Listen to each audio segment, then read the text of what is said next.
என்னது இது? இதில் உங்களுக்கு பிடிச்ச விஷயம் ஏதாச்சும் இருக்குமான்னு எனக்கு தெரியல. ஆனால் உங்களுக்கு பிடிக்காத வார்த்தைகள் எதுவும் இருக்காது. சாரி, எனக்கு இதில் இன்ட்ரெஸ்ட் இல்லை. என்கிட்ட வந்து இப்படிலாம் பேசாதீங்க.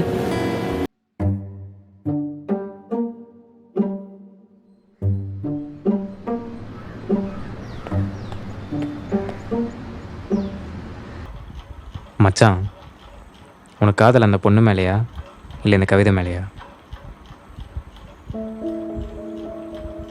உனக்கு நிறைய கனவு வரலாம்டா, ஆனால் லட்சியம் இல்லாத கனவு இங்கே எதுவும் ஜெயிச்சதில்லை. நிலாக்கு பக்கத்தில் பல நட்சத்திரம் இருந்தோம், அது ஏன் பூமியை சுற்றி சுற்றி வருது தெரியுமா? அதோட லட்சியமே பூமியை சுற்றி சுற்றி வர்றதுதான்டா.